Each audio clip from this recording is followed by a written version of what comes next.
ദേഷ്യം വരുമ്പോഴാണ് പലതും പറഞ്ഞു പോകുന്നത്. ദേഷ്യം വരുമ്പോ ഒരു സഹോദരൻ പറഞ്ഞത്, ഉസ്താദെ നല്ല അടിപൊളി മൊബൈലായിരുന്നു, റബ്ബറൊക്കെ ഇട്ട് കൊണ്ടുവരുന്നു വാരിക്കൂട്ടി. എന്തു പറ്റി? വീട്ടിൽ ചെന്നപ്പോ ഭാര്യ എന്തോ ഒരു സാധനമായി കൊണ്ട് ചെല്ലാൻ പറഞ്ഞു, കൊണ്ടുവന്നില്ല. മറന്നുപോയത് കൊണ്ട് ഭാര്യയുമായിട്ട് വഴക്കായി, ദേഷ്യം വന്ന് കയ്യിലിരിക്കുന്ന മൊബൈൽ ഇവിടെ സ്വൈര്യം ഇല്ലെന്നും പറഞ്ഞുകൊണ്ട് ഒരൊറ്റ എറിഞ്ഞു, മാർബിളിൽ വീണു, മൊബൈൽ തവിട് പൊടിയായി. അങ്ങനെ 16 റബ്ബറൊക്കെ ഇട്ട് ഇപ്പൊ ഉസ്താദെ 2 കേൾക്കുമ്പോ 4 വരണം, മെസ്സേജ് അയക്കുമ്പോ പാട്ട് കേൾക്കണം, ഒരു ബഹളം തന്നെ. എന്ത് പറ്റി? പിന്നീട് കരഞ്ഞിട്ടൊന്നും കാര്യമില്ല. ദേഷ്യം വരുമ്പോ എന്തെല്ലാം ചെയ്യും നമ്മൾ, എന്തെല്ലാം ചെയ്യും? ചീത്ത വിളിക്കും, മക്കളെ ശകാരിക്കും, മക്കളെ ഉപദ്രവിക്കും, ഭാര്യയെ ഉപദ്രവിക്കും, പ്രിയപ്പെട്ടവളുടെ മുടിക്കുത്തിന് പിടിച്ചു ചുവരിലേക്ക് ഇടുക്കി വെക്കും. റസൂലുള്ള പറയുന്നു, ലാ തഗ്ളബ്, നിങ്ങൾക്ക് ദേഷ്യം വരാൻ പാടില്ല, കോപിക്കാൻ പാടില്ല.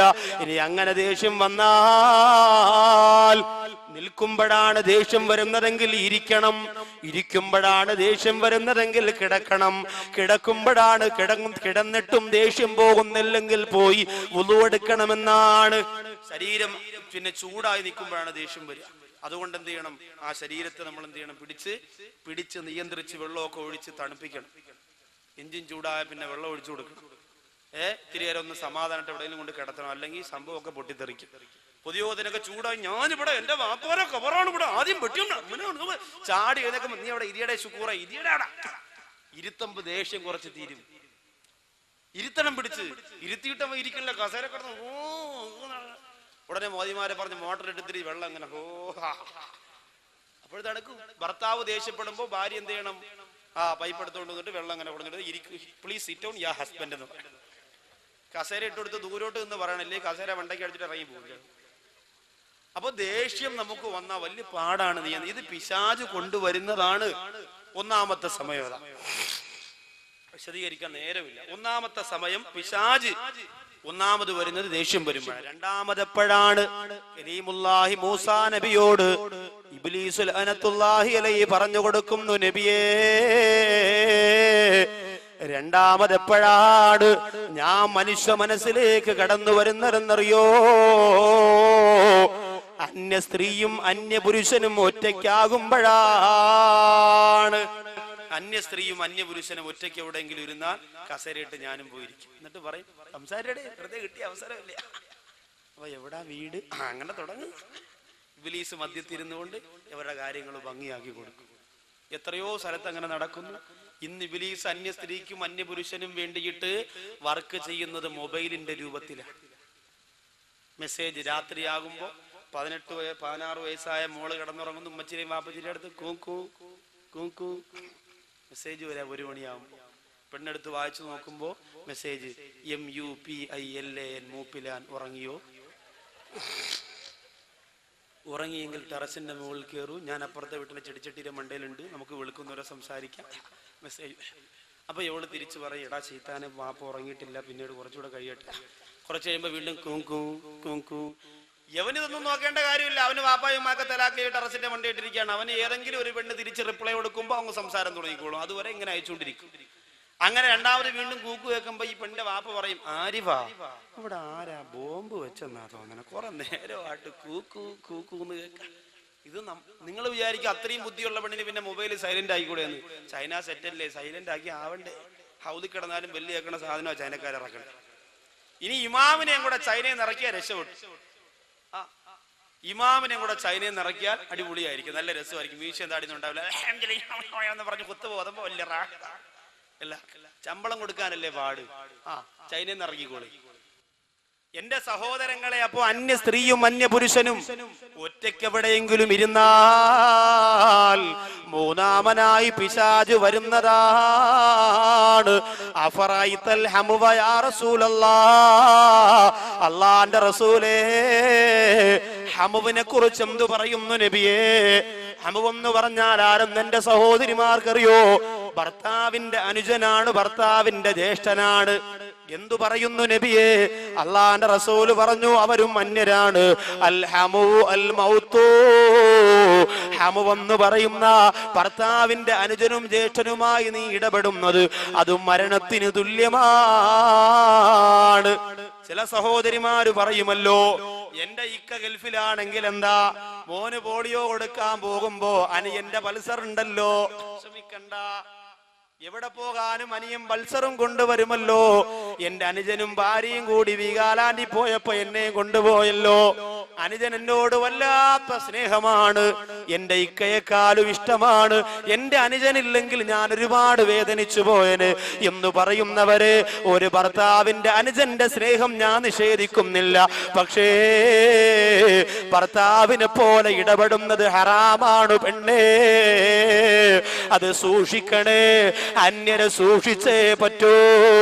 അത് മാമാടെ മോനാണ്, മാമിയുടെ മോളാണെന്നൊക്കെ പറഞ്ഞ് ഇബ്ലീസ് നിങ്ങൾക്ക് ബന്ധം ചേർത്തു തരും. പക്ഷേ ഹറാമ് ഹറാമ് തന്നെ. അറിയാതെ ഞാനും നിങ്ങളും കുടുങ്ങിപ്പോകും. അള്ളാഹു കാത്തുരക്ഷിക്കട്ടെ. അതുകൊണ്ട് അന്യ സ്ത്രീയും അന്യ പുരുഷനും ഒറ്റയ്ക്കാകുന്ന സമയമുണ്ടല്ലോ.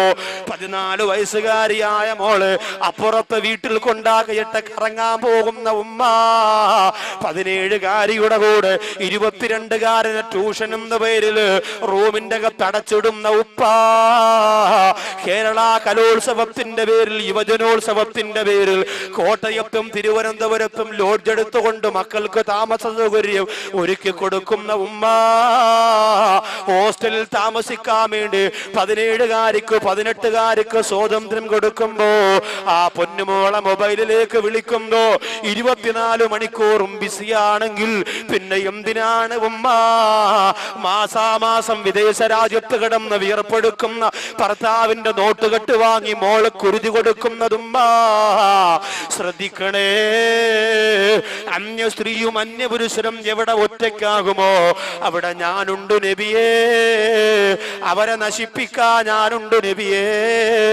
ഇതാണ് രണ്ടാമത് ഞാൻ വരുന്നതെന്ന് പറയുമ്പോ, മൂന്നാമത് എപ്പോഴാണെന്ന് ചോദിക്കുമ്പോ ഇബ്ലീസ് ലഅനത്തുല്ലാഹി അലൈഹി നബി തങ്ങളോട് പറയുന്നു, മൂസാ നബിയേ, മൂന്നാമത് എന്നെ ശ്രദ്ധിക്കാനുള്ളത് ഒരാൾ സ്വതക്ക കൊടുക്കാൻ തീരുമാനിക്കുമ്പോഴാണ്.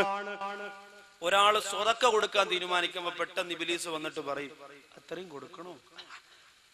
2 ദിവസം താമസിച്ചാൽ അതിന്റെ നേർ പകുതിയാവും, 3 ദിവസം താമസിച്ചാൽ 1/4 ഭാഗമാവും, 4ന്റെ അന്ന് 50 രൂപ കൊണ്ട് കൊടുത്ത് പോട്ടെ ആകാശരാമലിക്ക. ഇന്നലെ ഇവിടെ നിന്ന് പോയ ഒരു സഹോദരൻ ഉദാഹരണത്തിന് ചിന്തിച്ചോ, 5000 രൂപ ഇന്ന് ഇവിടെ കൊടുക്കണം പാവപ്പെട്ട കൊച്ചുങ്ങൾക്ക് വേണ്ടി. ഒന്നുമല്ലെങ്കിലും ഇത്രയും ജനങ്ങൾ ഒരുമിച്ച് കൂടിയതിൽ ഒരാളുടെ ആമീൻ സ്വീകരിച്ചുകൊണ്ട് അള്ളാഹു എന്നെ രക്ഷപ്പെടുത്തിയാലോ എന്ന് ചിന്തിച്ചുകൊണ്ട് 5000 കൊടുക്കാൻ തീരുമാനിച്ചു. വീട്ടിൽ പോയപ്പോ ഭാര്യ പറഞ്ഞു, പിന്നെ വല്ലതും കൊടുക്കണ്ടേ, പാവം, നല്ല പരിപാടിയാണ്, അതുകൊണ്ട് നമ്മുടെ വകയായിട്ട് എന്തേലും പാവപ്പെട്ട കുഞ്ഞുങ്ങളൊക്കെ നിക്കാഹിപ്പിക്കാനല്ലേ, നമുക്കും ഇല്ലേ 3 മക്കള്. ഇതൊക്കെ പറയുമ്പോ ഭർത്താവ് പറയാം, 5000 രൂപ കൊടുക്കണം. 5000 രൂപയെ ഞാൻ വല്ല 500 രൂപയാണ് കൊടുത്താവുന്നോ? എന്റെ റബ്ബേ, ഇയാളെ ആള് കൊള്ളാലോ, 5000 രൂപയെ പടച്ചവനെ. ഇന്ന് രാവിലെ ഇവിടെ ഒരാള് വന്നതേ ഉള്ളൂ, കറണ്ടിലെ അടുപ്പം കൊണ്ട്. ഞാൻ പൈസ ഇല്ലെന്ന് വേണ്ടെന്ന് പറഞ്ഞു വിട്ടതാ. കറണ്ടിലെ അടുപ്പ് കമ്പനി പരിചയപ്പെടുത്തുന്ന പുതിയ സാധനമാണ് താത്ത, സ്വിച്ച് ഇട്ടാ മതി, ചായ റെഡി. താത്ത പറയും, ഇന്ന് നോക്കട്ടെ, ഒരു ഗ്ലാസ് ചായ ഇട്ട് കുടിച്ച് താത്ത പറയും, പൈസ ഇല്ല. എന്റെ പ്രിയപ്പെട്ടവരെ, അങ്ങനെ കമ്പനി പരിചയപ്പെടുത്തുന്ന സാധനങ്ങളുമായിട്ട് രാവിലെ വന്നപ്പോ വാങ്ങാതെ പറഞ്ഞു വിട്ടതല്ലേ. അതുകൊണ്ട് 5000 ഒന്നും കൊടുക്കണ്ട, ബാക്കി തഴവയിൽ എത്ര ആൾക്കാരുണ്ട് കാശുള്ളവര്. അതുകൊണ്ട് 5000 വേണ്ട, 2500 രൂപ കൊടുക്കണം. അങ്ങനെ തീരുമാനിക്കുന്നു. 2500 ആയി. രാവിലെ ആകുമ്പോ ഒരാൾ കല്യാണം വിളിക്കാൻ വന്നു, അവിടെ ഒരു 500 കൊടുക്കണ്ടേ, അപ്പൊ 2000 അവിടെ പള്ളി കൊടുത്തിട്ട് അവിടെ 500 കൊടുക്കും. അപ്പൊ 5000 പിന്നെ 2000 ആയി. അങ്ങനെ ബാല്യ അച്ഛനും അച്ചാരം പിന്നെ കൊടുത്ത് അവസാനം ഇവിടെ വരുമ്പോ ദുആ ലിസ്റ്റിൽ പറയാൻ മടി. കാരണം എന്താ, 25 രൂപയേ ഉള്ളൂ, ബക്കറ്റ് കൊണ്ടുവരുമ്പോ ഇടാം. 5000 രൂപ ഒറ്റ ദിവസം കൊണ്ട് 25 ഉലുവയായി. ആലോചിച്ച് നോക്കി. ആര് സ്വതക്ക കൊടുക്കാൻ തീരുമാനിക്കുന്നുവോ പിശാചവിടെ കടന്നു വരുമെന്നാണ്. എന്നിട്ട് ആ പിശാച പൈസയെ കുറച്ചു കൊണ്ടുവരും. കാരണം എന്തെന്നറിയോ, അസ്സദഖത്തു റദ്ദുൽ ബലാ. സ്വതക്ക എന്ന് പറയുന്നത് നിനക്ക് വരാനിരിക്കുന്ന ഒരുപാട് അപകടത്തെ അള്ളാഹു മാറ്റുന്നതിനൊരു കാരണമാണ്. അതുകൊണ്ട് നീ അപകടത്തിൽ വീഴുന്നതാണ് പിശാചിനിഷ്ടം. ഈ 3 സമയങ്ങളാണ് പിശാച് കടന്നു വരുന്ന ഏറ്റവും എളുപ്പമുള്ള വഴികൾ. ശ്രദ്ധിക്കണേ. അതുകൊണ്ട് എന്റെ പ്രിയമുള്ള സഹോദരങ്ങളെ, ഗൗരവത്തോടെ ആലോചിച്ചുകൊണ്ട് പിശാചിന്റെ കാലടികളെ പിൻപറ്റല്ലേ. അവർക്ക് അല്ലാഹു കൊടുക്കുന്നത് നരകത്തിന്റെ 4ാമത്തെ കവാടമാകുന്ന സഈറാണ്. നരകത്തിന്റെ 4ാമത്തെ കവാടമാകുന്ന സഈറിലേക്ക് കടന്നു പോകുന്ന 2ാമത്തെ വിഭാഗം ആരെന്നറിയോ? ഖുർആനാണ് പറയുന്നത്. ഇന്നല്ലദീന യഅകുലൂന അംവാലൽ യതാമാ ദുൽമാ ഇന്നമാ യഅകുലൂന ഫീ ബുതൂനിഹിം നാറാ വസയസ്ലൗന സഈറാ വസയസ്ലൗന സഈറാ. നരകത്തിന്റെ 4ാമത്തെ കവാടമാര സഈറില്ലേ, ആ സഈറിലേക്ക് കടന്നു പോകുന്ന 2ാമത്തെ വിഭാഗമാരാണ്. ഇന്നല്ലദീന യഅകുലൂന അംവാലൽ യതാമാ ദുൽമാ, അക്രമപരമായി അനാഥ മക്കളുടെ സ്വത്ത് കഴിക്കുന്നവരാണ്. യതീമീങ്ങൾക്ക് അർഹതപ്പെട്ട, യതീമീങ്ങൾക്ക് അവകാശപ്പെട്ട സ്വത്ത് കഴിക്കുന്നവരാണ്.